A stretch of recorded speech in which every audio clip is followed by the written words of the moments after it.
In this video, I'll give you a fast, clear review walkthrough on Rise.io.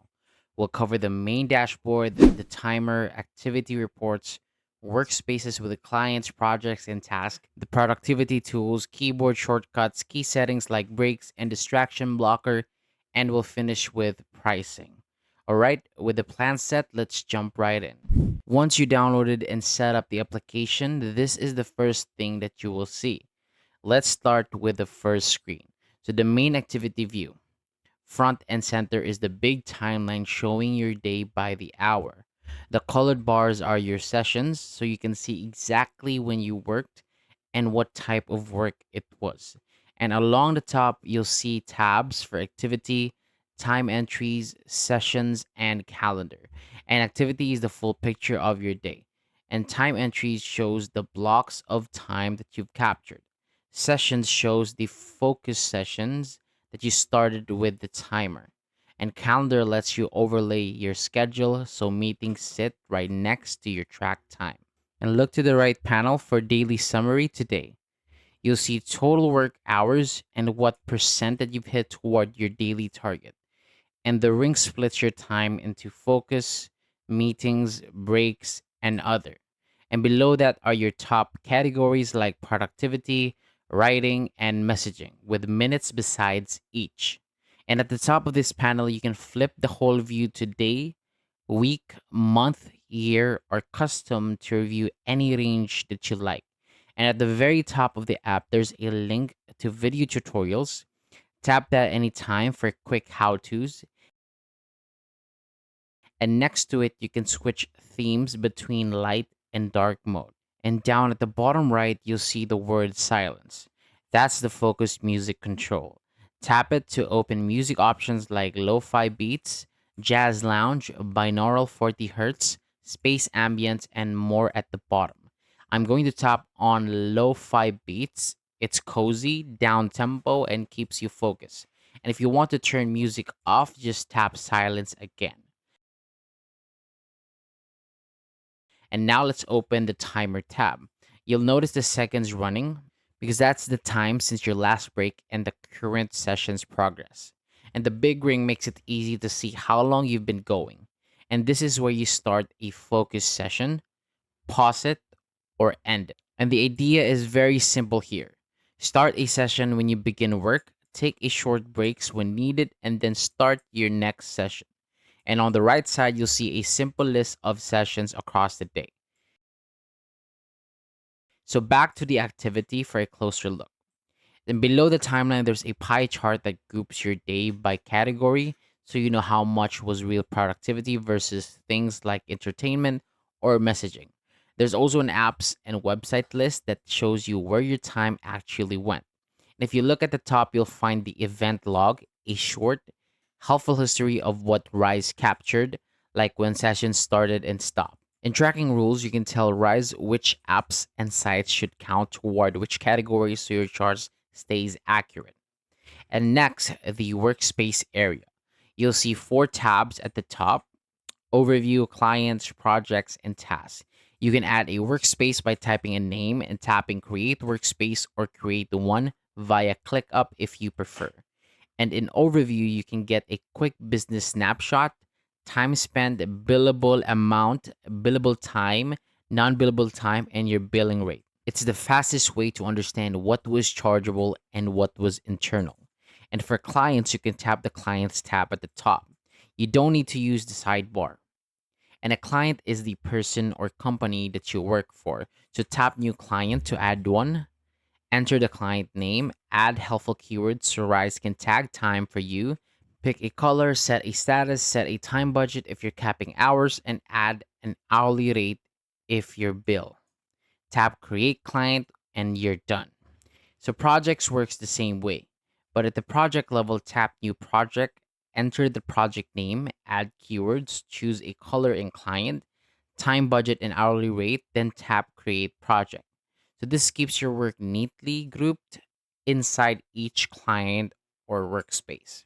And tasks are the individual to-dos that you want to track time against. So tap new task and fill in the task name, keywords, a color and status, link it to the right project and workspace, and add a time budget if needed. Then tap Create Task. And once these are set up, assigning time while you work is really, really quick. And there's also a members area for a short but important job, and inviting teammates and making sure the right people are in your workspace. So, in workspace settings, you can rename the workspace, manage team members, add a workspace icon, set the currency, and make other workspace changes. And on the sidebar, you'll find productivity with three parts: trends, goals, and insights. And trends shows you how your focus is moving over time. Focus score, total focus time per day, average session length, and top interrupters. And goals let you set targets using templates like minimum work hours, maximizing focus time, the 6 hour workday, limiting distracting categories, taking more breaks, maximizing a time category, reducing meeting time, and increasing meeting time. And pick what fits your workflow and let Rise keep you accountable. And then Insights gives you a clear summary of what's working and what needs a tweak so you can improve a little every week. And if you want to support this channel, feel free to use our affiliate links given in the video description below. This will help us make more videos like this. And use the coupon code ENJOY25 at checkout for a 25% discount. And there's a handy commands section on the sidebar. It's like quick help for shortcuts, and if you press the letter H on your keyboard, you'll jump to home. And if you press the dot, the period key, you'll go straight to settings. And let's do that and cover the key settings that you'll actually use. And in breaks, you can set the default break duration, 10 minutes, 20 minutes, or even up to 2 hours if you're stepping away. And you can set the maximum break duration so session don't sit paused longer than you want. And in calendar, you can add a Google Calendar and an Outlook calendar. When they're connected, your meetings appears inside Rise so you can compare plan time with track time and spot good windows for deep work. Open distraction blocker to choose how Rise alerts you when you drift. You can use system notification, but the recommended option is the pop-up window because it's harder to miss. And here you can also set distraction categories, choose a distraction blocker threshold to control how strict it is, and use urge surfing to ride out the impulse to open distracting site.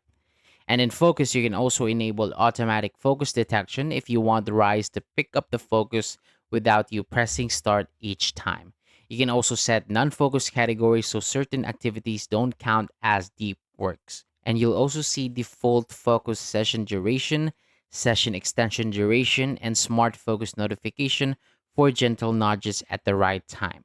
And in notifications, you can switch to system notifications, but the recommended choice is Rise notification because they've tuned for the app and make reminders feel consistent.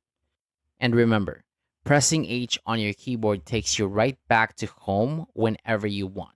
And before we wrap up, let's visit pricing. You'll see here three plans: the free version, the standard version, and the professional version. So, free is a simple way to try Rise and keep basic tracking, while standard gives you deeper tracking and more reporting so you can look back further and customize more. And on the professional, it adds the full set of advanced tools for client, project, and task tracking along with the integrations shown. So start with what you need today and upgrade later if your workflow grows. So that is the quick tour. You saw the activity timeline with time entries, sessions, and calendar, the daily summary with day, week, month, year, and custom, the video tutorials link at the top, theme switching, and the focus music control at the bottom where you can pick a lo-fi beats or tap silence to turn it off.